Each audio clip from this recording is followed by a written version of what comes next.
오늘은 댓글로 사연을 남겨주신 분의 얘기를 해볼게요. 이번 사연자분은 여성분이시고요. 나이는 따로 밝히지 않으셨습니다. 사연을 읽어보면, 안녕하세요. 저는 수험생이고 현재 교제 중인 남자친구가 있습니다. 결혼까지 생각하는 사람이었는데 얼마 전 남자친구 집에 인사를 드리러 갔다가 가족의 무례함과 뻔뻔함에 앞으로 어떻게 해야 할지 마음이 심란합니다. 남자친구의 어머님은 저를 처음 본 날임에도 벌써부터 군기를 잡으시고 첫째 며느리를 우선시하는 서열 정리에 말씀도 명령조로 이래라 저래라. 첫째 며느리한테는 그래도 괜찮니? 하고 따뜻하게 얘기해 주시는데 저한테는 유독 더 심하게 하시니까 무시당하는 느낌도 받았습니다.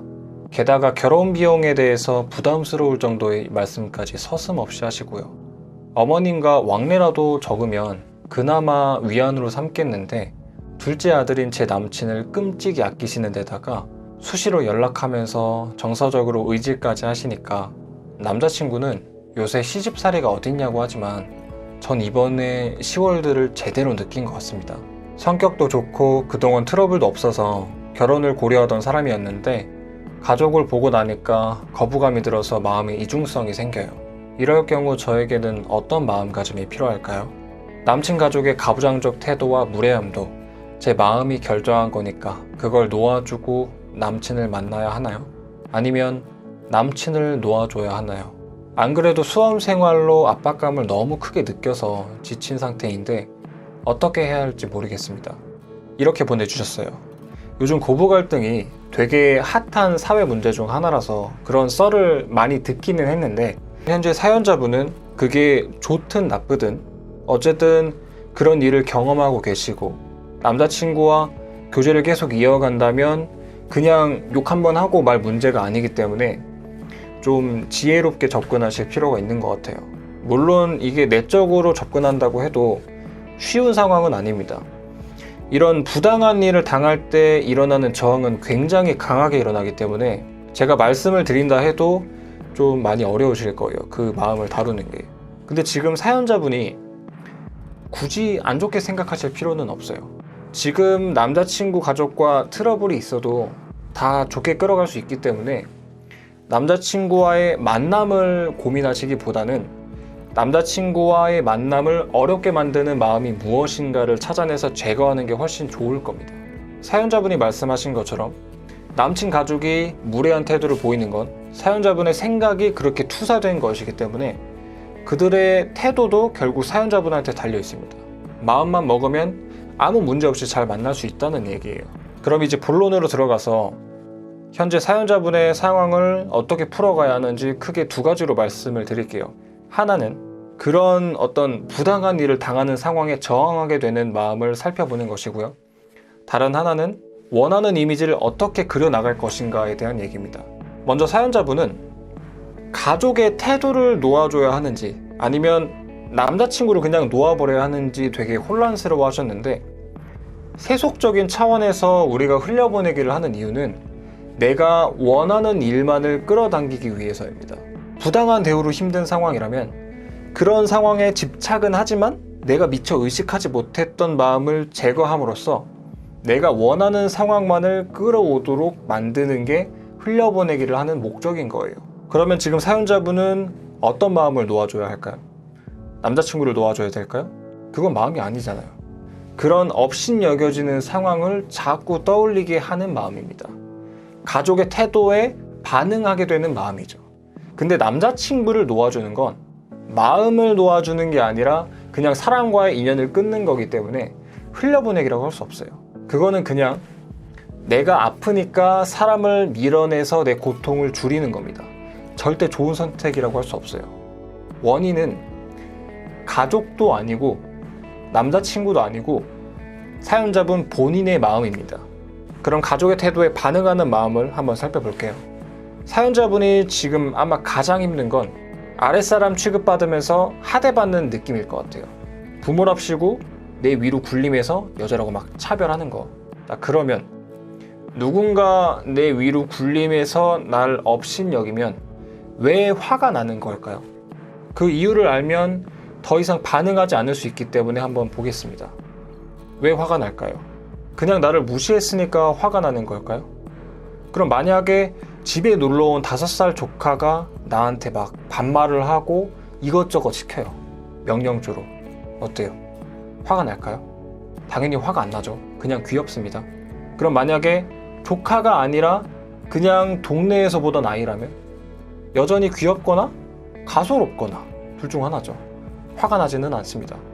나를 무시하는 그 행동 때문에 화가 나는 건 아니란 얘기죠. 그럼 뭐 때문에 화가 날까요? 무시를 당하는 순간에 지금 내가 가만히 있으면 분명 나한테 해가 되는 상황이 올 거야 라는 생각이 들 때, 그러니까 어떤 불이익이나 신체적 위협을 받을 가능성이 있을 때 우리는 화가 납니다. 왜? 그런 상황으로부터 나를 보호해야 하니까. 그러면 이건 어떤 욕망과 관련이 있을까요? 통제 욕망입니다. 그런 상황이 오지 않도록 통제하려는 욕망. 다른 말로는 그런 상황에 저항하려는 욕망. 그러면 이제 더 들어가서 그런 상황으로부터 나를 보호하려는 이유는 무엇일까요? 이건 두 가지로 나눠서 봐야 하는데, 일단 신체적 위협 같은 경우는 안전하려는 욕망 때문입니다. 근데 불이익을 당하는 상황 같은 경우는 인정에 대한 욕망 때문이에요. 우리는 누군가한테 불이익을 당할 때 가만히 있는 걸 굉장히 치욕스러워합니다. 내가 정말 우스운 사람이 된 것 같으니까. 모욕적인 말에 응수하지 않고 내가 가만히 있으면 상대가 나를 정말 하찮게 여길 것 같다는 생각이 든단 말이에요. 마치 내 가치가 땅에 떨어지는 기분이 듭니다. 인정을 갈망하는 마음이 부족함을 느끼는 거죠. 그 결핍감이 모욕감이나 분노나 우울함과 같은 감정으로 나타나는 거고요. 그래서 우리는 그걸 막기 위해 어떤 식으로든 되받아칩니다. 상대를 흠잡아야 그나마 상대적으로 내 가치가 올라가서 결핍감이 약화될 테니까.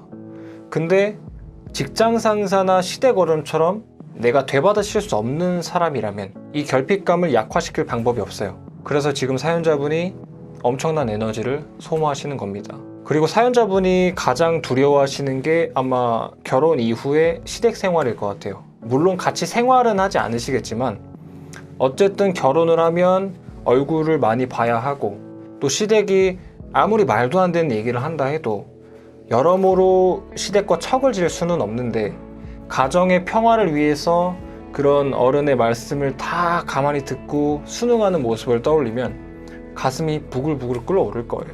말도 안 되는 간섭과 요구에 시달리지만 말 한마디 제대로 못하고 순응하는 그런 비참한 삶을 떠올리면 난 절대 그리 못 살아 라는 말이 절로 나오죠.